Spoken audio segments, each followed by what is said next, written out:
Yo, what's up? Welcome back to my show right here on Insane Disappearances. I have another story to read to you, my viewers, my friends. I love you guys. Love you guys, really do. Okay, this one takes place in Iowa, and the guy who vanished, his name is Abel Balanos. He went missing on 03/31/2007 at 4 a.m. in Ames, Iowa. He was 19 years old when he vanished. Now, okay, now this incident is about Abel Balanos, a student who was born in Mexico and raised in Rolling Meadows, Illinois. Abel was a high school football player and wrestler, and an excellent student. He was awarded a four-year academic scholarship to Iowa State University in Ames. At Ames. Sorry about that. Let's see, Ames, Iowa, a small town 20 miles north of Des Moines, is home to Iowa State University's Ames campus. Bell was an English major in his sophomore year when he disappeared.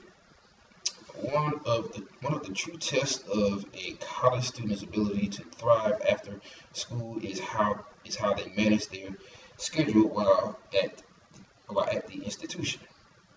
Bell was just a good student. He managed a vigorous work schedule as a cook at Red Lobster. On Friday, March 30th, 2007, Abel attended school and worked his regular shift at the restaurant. At 11 p.m., he left Red Lobster. At 12:30 a.m., on March 31st, he drove to Lincoln Way, where he parked his car and walked to a party at 208 South Highland Street in Ames.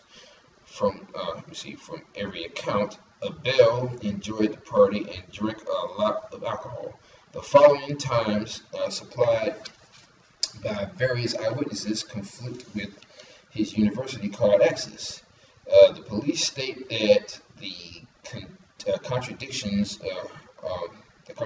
aren't severe and were not applicable to their investigation. Bell's university card access letter states that at 3:23 a.m. he tried to enter Wilson Hall, not his dormitory, but just across a small lawn from his. He was denied access. At 4:30 a.m. he was spotted in Campus Town by a witness, who gave an excellent description of the student. This was the last time anyone reported seeing Abel alive. Okay, at 5:15 p.m. On March 31st, Ames hosted an annual polar bear plunge in Lake Laverne on campus. Many students and locals participated by jumping into the frigid lake. I've always heard about that. There is no way in the world I'd be doing something like that and freezing my butt off like that, jumping in icy cold water. I just can't do it. That's not me. On April 1st at approximately noon, Abel was reported missing by his sister. He had missed his work shift and hadn't been seen by friends and roommates. His car was soon found by police, exactly where he had left it. Police sent up airplanes with FLIR and searched with canines around campus. The students organized to comb the campus. The search continued into April 3rd, Tuesday. No scent was detected at any location. The police decided. Okay, now see, that's another thing with dogs, even with cadaver dogs, canines, they can never pick up the scent of the person that they're trying to find when, in deference to the ones that seem to disappear under mysterious circumstances. Why? I'll never know. It's almost like they're elevated off the ground and carried somewhere and then dropped. That's my personal analogy, but that seems to be what it is. Because if you're walking along the area, you're gonna pick up a scent. Well, he's a dog will anyway, But if they're not picking up a scent, obviously he's being elevated off the ground, okay, or taken somewhere, or being lifted off the ground, taken somewhere in the air, then dropped off somewhere. I don't know. That's just an educated guess, what it says, very weird educated guess though. But that's what this page, that's what this channel is all about. Okay. Okay. Police decided to search. Okay. There we go. Okay. Police decided to search Lake Laverne at 3:39 p.m. A body was found in the lake that matched Abel. It was later confirmed to be him. At this point, it may appear that Abel stumbled into the lake and died. It takes a look at the map of Ames and to understand how confusing the situation became. Abel left the party on South Highland and walked 1,500 feet south of the Wilson Residence Hall. But his access card did not allow him inside. Just 150 feet east of Wilson was his hall. Wallace. Several people logged into and out of Wallace during the time that Abel would have been in the area. He did not appear to go inside. Instead, it is alleged that Abel started walking north towards the opposite end of campus, almost 2,000 feet toward Lake Laverne. Nobody knows how he got there or how he got into the water. On April 4th, Dr. Dennis Klein, Assistant State of Iowa Medical Examiner, ruled that Abel died by accidental drowning. Okay, see, there's that term, accidental drowning again. You want to know why? Like I said before, they can't find the cause of death because they still can't figure out how is it that he walked 2,000 miles from point A to point B and ends up in the water. Okay, I can't figure that out either because there's always that gap between when you last saw that person and when you find him in the water. You never know what he encountered while he was en route to this area and why he was even in that area in the first place, because he was supposed to be on campus, but for some strange reason his card wouldn't let him in the building. So whatever it's doing is it is causing these things to happen, so it'll give him a reason to leave the area and go to another spot to where he's supposed, near the area where he's in, which seems to be exactly what happened. Whatever is doing this, it caused this to happen. It somehow caused his card to malfunction. And when he couldn't get in, he says, okay, well, I'll go down this way to another part of the campus, 2,000 miles away, but somehow ends up in the water. So if he's going this way, he veered off and walked towards Laverne Lake, and somehow he ended up in it. I don't know, but that seems to be how it went. You don't have no idea of what he encountered between point A and point B. That's the part that gets me the most, So a lot of big crap going on here, It's scary. Okay. He stated that the police would investigate how he got into the water. The blood alcohol level is not something that Iowa releases in conjunction with autopsy reports. According to an April 4, 2007 article in the Sioux City Journal, he had left his keys to his dorm and car at the party. He also left his car near the site of the party, police said. He was aware enough to not drive his vehicle and to walk home. Any thoughts that Abel was inconsiderate and someone with no self-control are not true according to his teachers. An April 4, 2007 article in the Chicago Tribune had this statement from Abel's high school athletic director, Dave Froelich. Another weird last name. Nonetheless, let's see. He had a lot of self-control and he had an ability to talk about things at a higher level than most high school kids. Froelich said, he was the type of kid who thought about his future and what was important in life.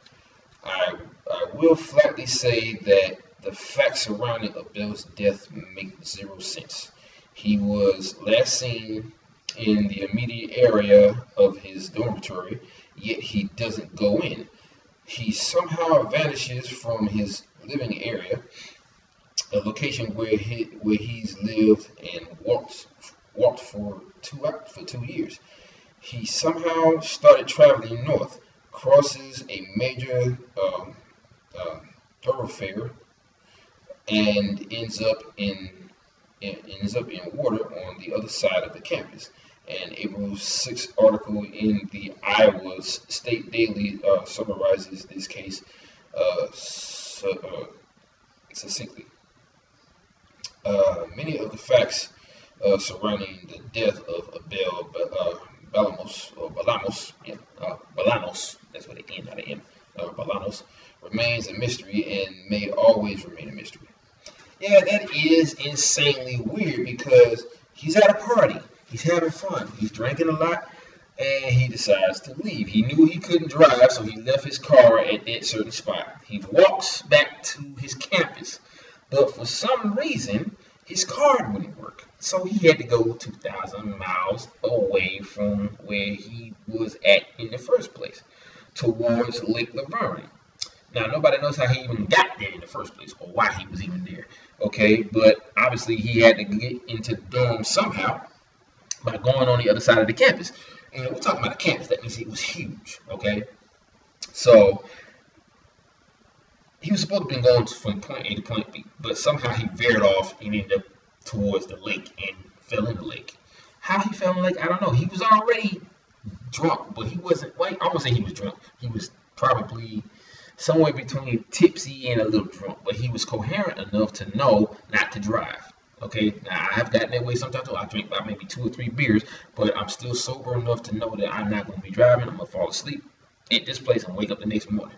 But that didn't happen. He decided he was going to walk, thinking that was a safer way to get back to the dorm because he knew he had to be in at a certain time. Card wouldn't work. He had to go to another spot on the campus in order to get in the building. So he would probably have to walk all the way down, then go into a building from another area, then walk all the way back to his dorm room. I don't know. That seems to be what I would think he would have done or what he was trying to do. But somehow, something made him go towards the lake and go into the lake and end up dying. Now, they didn't mention anything about the nature of the body, how he was found, what he was wearing. They just said that they found him in the lake and accidental drowning. You know, they didn't even talk about the blood alcohol level because David Politi said that that's law in Iowa where they don't put that in the report. I guess not to slander the victim, you know, to make it look like he was always he was an alcoholic or he was just drunk or whatever. I guess, you know, just to appease the parents, you know, they don't want. I guess they figure, you know, they don't want to. I guess they don't want to upset the parents. You're making them think that, okay, he was drunk, and they just want to say, okay, we found him, accidental drowning, case closed. That is the wrong way to do these things, people. If you are a coroner, you were supposed to put everything in that report. Just because it looks weird to the point where you can't figure out why he died, it still doesn't mean that you have to leave that out. People need to know exactly what happened. That's my personal opinion. But why would you want to be that kind of person who says, oh, I can't figure it out, but I don't want people to think that I can't figure it out, so I'm not going to put it. I just say accidental drowning and be done with it. That seems to be what these people are doing, okay? Because if someone else got a hold of his case or the body and found something that they can't seem to figure out, like say, what's his name? Shoot, that TV show with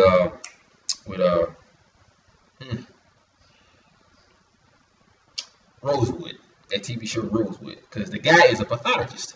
Now, I think that should be the kind of people that examines these bodies, is a pathologist. Somebody like Rosie from Rosewood, or Dr. Joel Wallach, which is my mentor in nutritional medicine, which I'm going to get to that sometime soon. You guys are going to love this 90 for Life go for it. You might want to check it out. Go to longevity.com. You see what I'm talking about. I've been on it for at least a year now. I've never felt better in my life. I love it. Nutrition and mineral vitamins, raw mineral vitamins. Love it. Anyway, I'm getting off track here. Okay, get back to what I'm saying. You got pathology, and you have people like Rosewood. He's a pathologist, and you got that type of field. Those, I think, should be the people that could, figure out what's going on with people, because they get deep down into the nitty gritty of the details, the minutia of the data, dealing with the people who are turning up dead with no apparent reason to be dead in the first place. Okay, but they want to take it to the coroner's office. They have probably less than 100% of the education they need to figure out what's going on with these people. I think, because if you watch Rosewood, this dude is a genius. He gets down to the minute portion of the evidence in these cases. I mean, he goes from something that you alerted to, and somehow that wakes up the case, and you end up solving it. Yeah, okay, that's a TV show. Excuse me, I understand that, but I believe that the way he does his thing is sound, because you got people like Dr. Joe Wallach, who is also a pathologist, and he can tell you exactly what's wrong with a person just by looking at certain parts of the body, or what kind of food they ate, before they died. It's very interesting. But like I said, with these cases here, and the coroner's office always saying accidental drowning, or they just can't find the cause of death. Now, okay, you can't find the cause of death, but you still know that there's something weird about the fact that you can't find the cause of death. Okay, there's no known reason why you shouldn't find it. The person is dead, so that means there has to be a reason why they're dead, but there isn't one. That is the biggest, whodunit in all these cases, and it drives me crazy because nobody can seem to figure it out. That is the reason why I'm doing this. That's why I'm helping deal with Pilatus out. I am a huge fan of him. This man is an icon in these cases. He's the one that started all this in the first place. He's the one that figured all this stuff out. Policemen, coroner's office, FBI, none of these people want to touch those kind of cases. They'll say, okay, this is what happened. He drowned. Case closed. They don't want to touch it no more. But yet they know that something weird happened to that person because they have no markings on the body to indicate that they were killed in any kind of way. Why is that, people? Can you please tell me why? Now, when stuff like this happens, the first thing that pops up, like say in a national park, they go in, they're hiking, they're jogging, they're camping out, whatever the case may be. If they're with a group, they get away from the group because they want to just explore the area. Then they never come back. They try to find them, they're nowhere to be found. And if they're lucky, 2 weeks later, they're found in an area that is inaccessible to anyone. And they're either bones, or they find their lifeless body, which is bone dry. There's no water on it. There's nothing to indicate it was even it was just dry. It would just look like they just came out the shower. But you're in, like, say, a mossy area, there may be some mud or whatever, but your body itself is dry, is a bone, and yet you have no clothes on except for your underwear, no shoes. Everything else that you had was gone. Let's just say you had a backpack full of equipment. That's gone, as well as your clothes. Or sometimes you'll find their clothes folded neatly, either in the area or next to you on top of a log. You may find one shoe that is clean, which it should have been dirty, because if he was wearing it, that means he got dirt on his shoes, but they're clean as a whistle. Why do these things happen? I don't know. But the ones that never come back, the ones who leave and they never found again, they somehow walk into oblivion. They walk into these portals that lead to a dimension or a paler earth or whatever, and they can't get back. The door closes behind them the minute they walk through this portal. So they have to live out the rest of their lives in an area that they are very unfamiliar with. Now, the ones that say that they've never never found their loved ones, their child, or whatever, they say, "Oh, I know my son is dead now," but da da da da. Okay, That's only because you haven't found him. Now, if you can get away from, I know my son was abducted, I know my daughter was kidnapped, or whatever the case may be, that's never really the case. If the evidence doesn't show that he was kidnapped by someone, then obviously there is something else amiss here. That means something else happened that is so unexplainable you can't even figure it out. Or you can kind of guess what might have happened, but you don't want to say that that's what it is because that's just a little too out of brain. You know, it's way out there. But the way out there part has been a part of this planet since the day we walked on this earth. And whoever walked on this earth before us has been here for thousands of years. Okay? Now, you got your nature spirits. You got people that go into the forest, they chop down trees, they do this, they doing that. They don't like that. They don't like the people that disrespect nature. That means putting markers on trees so you can find your way back to your campsite. Or you doing whatever. They know these things and they watching us, so they take those people as punishment for not respecting nature, not respecting the forest, not respecting them because they live there. Or maybe it's because you're trespassing on their territory. And the fact that you can't see them is the reason why they can always get you when you least expect it. They're invisible. And so they can always do the things that they do because they can't be seen. Now, there was one woman that was able to see who these beings were. It was kind of like looking at that creature from the Predator. You know how he was able to make himself invisible, but you saw the wavy lines that was in the shape of his frame. That's what she saw. Okay, and it was up in the trees somewhere, and then it just disappeared. So nature spirits can take the form of an invisible creature. They obviously can take the form, or whatever else is also doing this, can take the form of people that you know and lure you into the woods.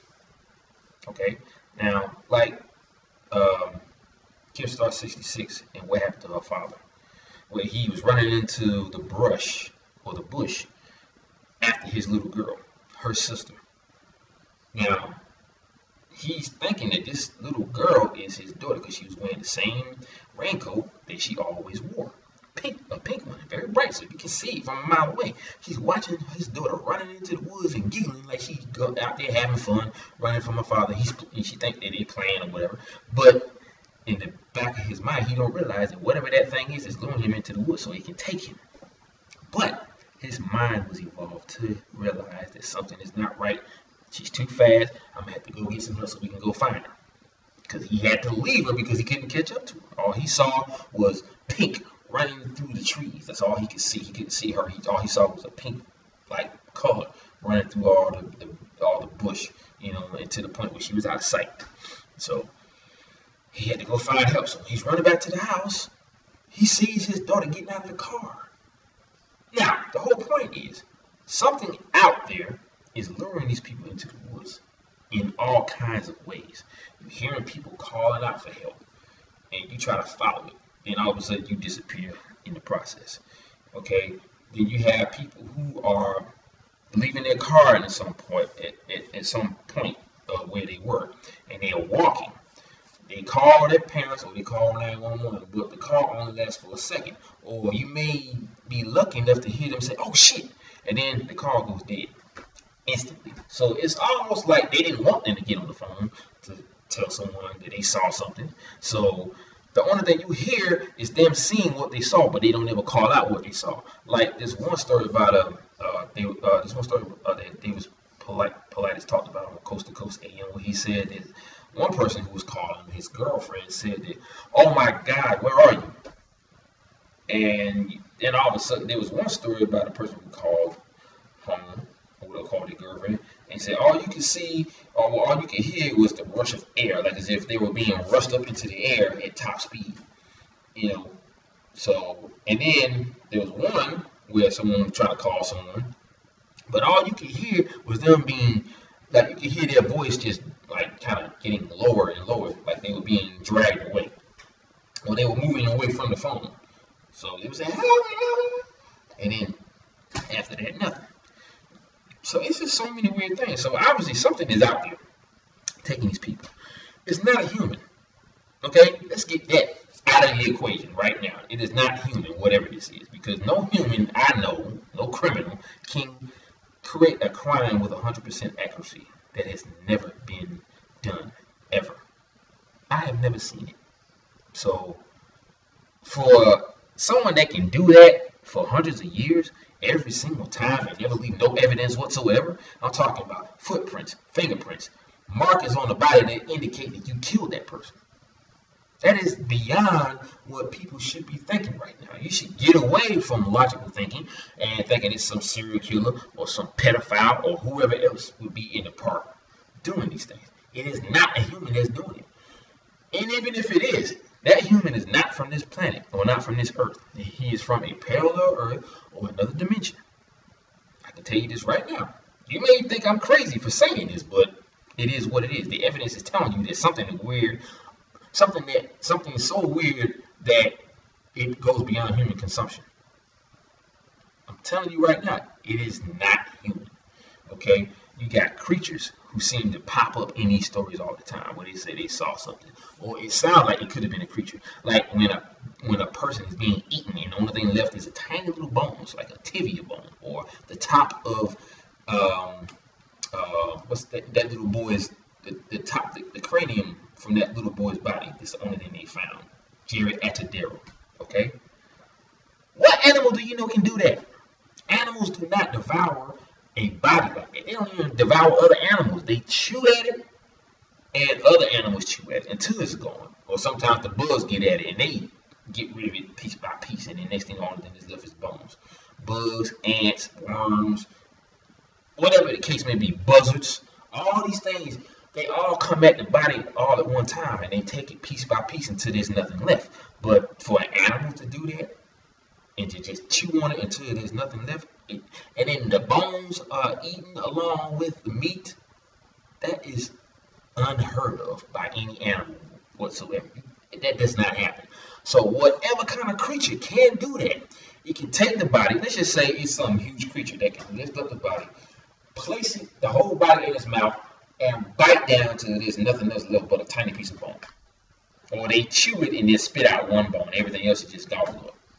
That's what it sounds like to me.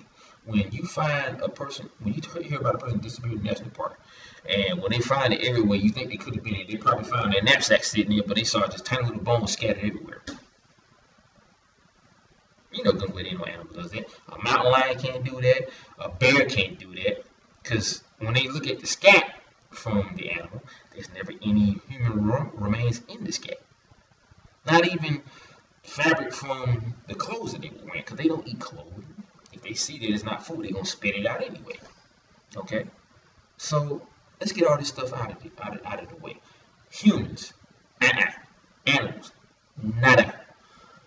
A type of creature that can do that, that doesn't belong on this plane or in this dimension, yes. It comes from another world, another dimension, another parallel earth, or whatever the case may be. Another level of reality. And they can slip in and out of this world at will. They have that ability. If it can kill someone, if this creature can kill someone without touching the body, they can also eat a person and leave nothing behind but the bone. I mean, there's never even any blood left behind. I mean, tiny little fragments of blood that may be scattered on the ground, like on the leaves or on the trees, whatever the case may be, in the dirt.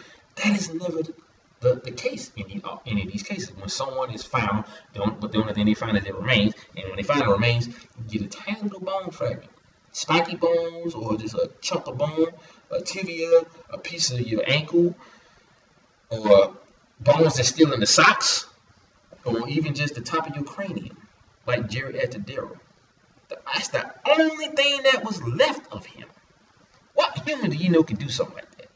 What animal do you know can do something like that? Exactly my point. You don't know. I don't know. But I know it wasn't no human. And I know it wasn't no animal that we know of. Because the growl that came from that voicemail with, what's his name? Henry McCabe. That's unheard of. As a matter of fact, I'm gonna take. You know what I'm gonna do? I'm gonna find it and I'm gonna play it, and I'm gonna show you what I'm talking about real quick. Let me see. I should have had this ready before, but I can actually it actually popped up. So I'm gonna play it real fast for you, and I'm gonna let you hear it. All right, and then you'll see what I'm talking about. You know, in this last book of mine called The Sobering Coincidence, I talk about a number of these disappearances. His wife gets this voicemail, straight arrow kind of guy. Investigation took deputies here. Hold on. From KSTP in Minneapolis, St. Paul. It's a voicemail unlike anything you've ever heard before. They wrote 2 minutes worth of noises, bizarre ones, with very little actual talking. Authorities confirmed the disturbing middle-of-the-night call came from Henry McCabe's cell phone. It was Labor Day, September 7th at 2:28 in the morning. McCabe's worried wife heard the message. Isn't my cell phone connected? Minnesota Community Policing Services is a nonprofit agency and acts as a go-between with police and the Liberian community. The leader is trying to help the family make some sense of this recording. The growls turned to high-pitched moans. So, Like he's moaning in pain. like moaning in pain. The torture runs suddenly stop. There is silence. Then someone, either Henry or another person, says, "Stop it." I try to picture where he was, what it might have been like, what circumstances would have made him sound like that. The voicemail is in stark contrast to other articulate recordings of McCabe speaking at an event. He's a state auditor. What is the justification? What is the right thing to do? The message is one piece of evidence Mounds View police are reviewing. The police chief tells me even the FBI is analyzing the recording and voices for clues. The chief says the investigation took deputies here on Tuesday. For Rice Creek Park, which borders New Brighton, Mounds View, and Fridley, all areas where McCabe was reported seen or a cell phone ping placed him. Ramsey County Water Patrol searched, but came up empty. The torture runs suddenly stop. There is silence. Then someone, either Henry or another person, says, "Stop it." I try to picture where he was, what it might have been like, what circumstances would have made him sound like that. The voicemail is in stark contrast to other articulate recordings of McCabe speaking at an event. He's a state auditor. What is the justification? What is the right thing to do? The message is one piece of evidence Mounds View police are reviewing. The police chief tells me even the FBI is analyzing the recording and voices for clues. The chief says the investigation took deputies here on Tuesday. For Rice Creek Park, which borders New Brighton, Mounds View, and Fridley, all areas where McCabe was reported seen or a cell phone ping placed him. Ramsey County Water Patrol searched, but came up empty. I've got to tell you, David, I've got chills running up and down my arms and spine. Okay. Now, this is what I've been saying from the beginning. All right. He looks like a decent looking brother. Okay. And his wife was left. He was in another state. His wife was in California. So obviously she couldn't get a transfer right away to be with him. Okay. It all started out from him coming from a bar because he was a little tipsy. He decides to walk home. Then all of a sudden, bam, he vanishes from where he was last seen. And he ends up in that river. Now, they didn't mention the state of his body as far as how they found it. He could have been half naked with just his underwear on. Or probably just had his socks on. And the underwear, maybe, I don't know. But the fact still remains. You heard what I was talking about. Okay, I've been wanting to play that for you for a long time. But he was moaning in pain. And then you hear that growl in the background, okay? There is no known animal on this planet that can make that type of growl. All of the animal experts have said that, okay? Then somebody in the background behind the animal said, "Stop it." Either some other man said it or he said it. But he was in too much pain for him to even say stop it. But whoever it was, he did. And the lion just went dead, okay? So Something out there is doing this, and that creature, I believe, was able to cause pain to his body without touching his body. So therefore, he used some sort of mental ability that can mess with the human body. It probably messes with the nervous system or the neurological portion of the brain that is connected to all of the nerves in the body, which caused him to be in so much pain that he had to moan. He was just in distress, and he probably died from the trauma. You know, and that's the best way to kill someone without touching them, because you'll never be able to find out who did it. There's no evidence to state that he was even killed by someone or something. So, with that being said, there is no evidence in any of these cases to state that your son or daughter or sibling or even friend was kidnapped or abducted by a human. In these cases, you don't find that in any of these cases. David Politis has said that a lot. He's not going to tell you what he thinks it is, but he'll tell you. All he does is he just states the facts in all the cases. And the facts will put your mind into that area that says, okay, it can't be a human. Because he knows the mind of a criminal. He does. He talks about that all the time. He can tell you that if it was this person, he wouldn't do that because he know he'd get caught, whatever the case may be. He does that in every single interview. So, with that being said, all I know is it is not human. I can guarantee you that. But anyway, that's my time on this story. I'm getting too far into this. I just got a Facebook text from my friend KimStar66. Apparently she watched my video, and I'm about to post another, so I'm about to tell her about that one too. So anyway, I always imparting aloha, mahalo, and ahui ho. Peace out, guys. Be safe, be blessed, and mahalo for watching my videos. Hope you love it. I know you do. So just keep your eyes peeled and keep your ears open for some more videos. I will return with more. As always, I will always make sure that you guys hear the best out of all of these stories. Peace out, guys. Love you.